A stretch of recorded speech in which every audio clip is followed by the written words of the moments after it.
मिलेगी और आपके समय की सार्थकता कई गुना ज़्यादा आपको महसूस होगी।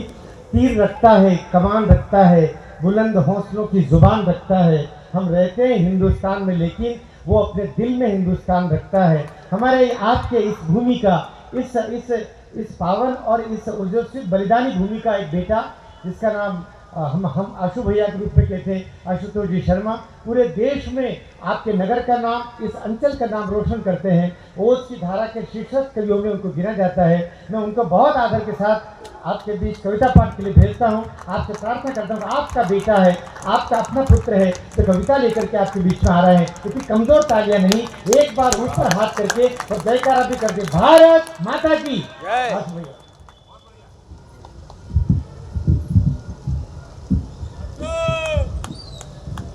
चरक, सुश्रुत, पाणिनि, कणाद, आर्यभट्ट, बागभट्ट, ब्राह्मणी, नागार्जुन, फतेह सिंह, भगत सिंह, जोरावर सिंह, तात्या टोपे की परपाटी, ऐसा परिणाम बोलेंगे। मन मंदिर के उस कपाट, पुण्य धाम को खोलेंगे। राष्ट्र घातियों पर शब्द प्रहार कर हम जय जय श्री राम, जय जय श्री राम, बोलिए भारत माता की जय। मैंने पाकिस्तान की किसी खाला या आपा की जय के लिए नहीं कहा। तात्या टोपे की इस पवित्र भूमि पर भगत सिंह की माता, सुखदेव की माता, राजगुरु की माता, चंद्रशेखर आजाद की माता, तात्या टोपे की माता, हम सब की माता, भारत माता की जय के लिए कहा। एक बार मंच पर जितने कवि हैं, वरिष्ठ कवि हैं, सर्वश्रेष्ठ कवि हैं, उनके सामने बता दीजिए कि हम सब लोग तात्या टोपे की भूमि से आते हैं। बोलिए भारत माता की। कुछ लोग पंजा दिखा रहे हैं, उनसे आग्रह कर रहा हूं, पंजा मत दिखाइए। अगर बांधना है और दिखाना है तो हनुमान जी का सोटा दिखाइए। और ये हनुमान जी का सोटा उन लोगों पर घुमा घुमा करके दिखाना है, चलाना है, जो कहते हैं सनातन डेंगू है, जो कहते हैं सनातन पीलिया है, जो कहते हैं सनातन मलेरिया है।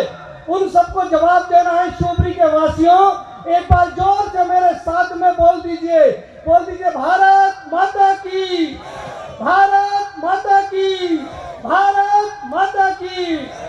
जिस देश का 1300 वर्ष का इतिहास एक एक वर्ष खून में डूबा हुआ हो, एक एक वर्ष बच्चियों और उनकी माताओं के दारुण चीख पुकारों के बगैर न बीती हो, जिस देश में आक्रांताओं, अनाचारियों, दुराचारियों के नाम पर इबादत गाह बना दिए गए हों और उन इबादत गाहों में दिन में 5 बार, हफ्ते में 35 बार, महीने में 135 बार और साल में 1825 बार नमक मिर्च रगड़ा जाता हो, जिस देश का 78 वर्ष पूर्व बंटवारा धर्म के आधार पर कर दिया गया हो और आज भी इस तरफ गजवाए हिंद की तकरीरें स्थापित करने की कोशिशें की जाती हो, उस देश में अब समय है दृढ़ता के साथ में, निर्भीकता के साथ में अपनी बात रखने का।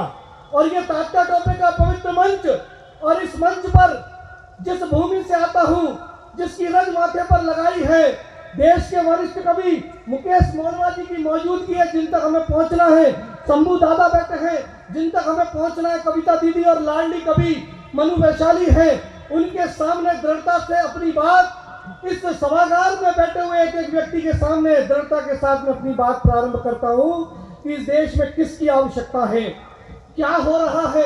अगर हमने पाठ्यक्रमों में भगत सिंह, सुखदेव की बात पढ़ाई गई होती, हमने राजा ताहिर की बात बताई गई होती, उनकी बेटियां सूर्या और परिमला की कहानी बताई गई होती, सुप्रत घोड़े की कहानी बताई गई होती, तो क्या किसी ओवैसी की ये हिम्मत हो पाती, वो कह पाता इस देश में भारत तेरे टुकड़े होंगे इंशाल्लाह इंशाल्लाह, या भारत माता की जयकारा नहीं कहूंगा। तब दृढ़ता से अपनी बात करता हूं, अपनी बात प्रारंभ करता हूं। मेरे को आशीर्वाद देने के लिए पीछे मनीष जी बैठे हैं, हिंदू जागरण मंच के क्षेत्रीय संगठन मंत्री हैं, उनके सामने पहली बार काव्य पाठ कर रहा हूं, इसलिए उनका आशीर्वाद भी चाहता हूं।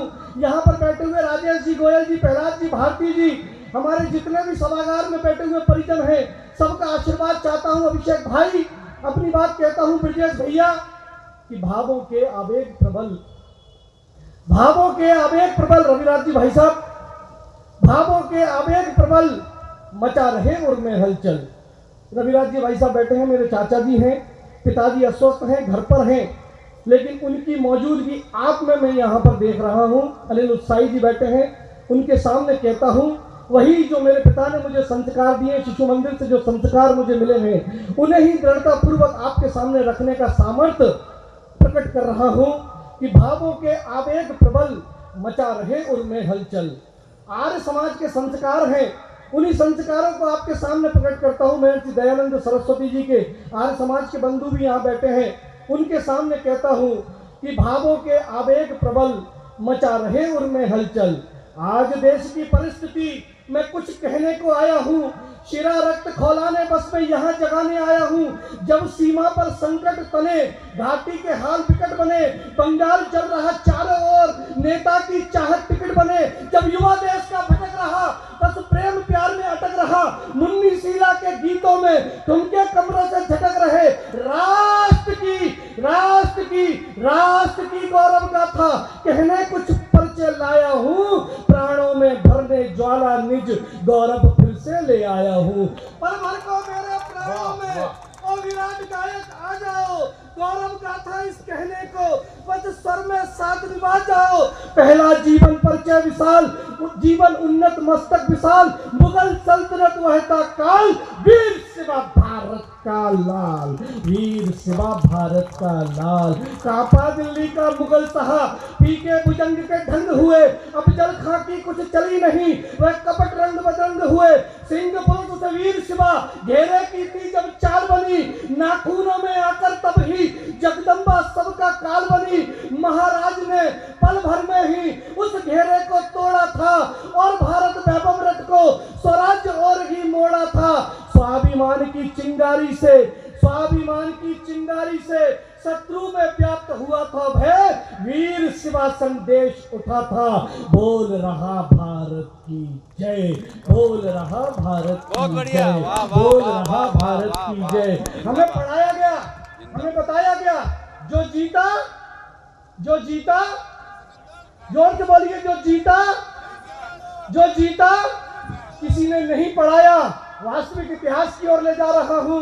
जो हारा भारत में आकर के वो सिकंदर, और हारा ही नहीं, जो अपने देश को लौट नहीं पाया वो सिकंदर। एक कहानी बताता हूं वास्तविक। जैसे ही भारत की सीमा में सिकंदर का प्रवेश हुआ, उसको वहां पर सबसे पहली चुनौती दी अश्वक जाति ने, अश्वक यानी हमारे वनवासी बंधुओं ने, और उनका राजा अश्वप्रत, जिसने पूरे कौशल के साथ में सिकंदर को नाको चने चप्पा दिए, परास्त कर दिया। लेकिन ये इतिहास में नहीं बताया गया। और उसके बाद सिकंदर ने जो रुख अपनाया, जो कार्य किया, उसको सिकंदर के लोगों ने ही गलत बताया, लेकिन भारत के इतिहास में उसको नहीं पढ़ाया गया। सिकंदर ने महाभारत काल के बाद से हमारे यहाँ युद्ध के कुछ नियम थे कि सैनिक के साथ सैनिक लड़ता था, घोड़े वाले के साथ में घोड़े वाला लड़ता था, हाथी के साथ हाथी लड़ता था हाथी वाला, और राजा के साथ राजा लड़ता था, और रात्रि में युद्ध नहीं होता था। सिकंदर ने उसका ही उपयोग किया। सिकंदर ने संधि के नाम पर अश्वक जाति के कुछ योद्धाओं को और राजा अश्वप्रत को बुलाया और उससे कहा कि मैं तुम्हें संधि करना चाहता हूं, कृपया आइए। और जब ये योद्धा वहां पर पहुंचे तो पीछे से प्रहार करके उन सारे योद्धाओं को सिकंदर ने मार दिया। लेकिन दुर्भाग्य ये है कि भारत के इतिहास में इस घटना का कहीं पर भी जिक्र नहीं मिलता। 78 साल से हमको पढ़ाया गया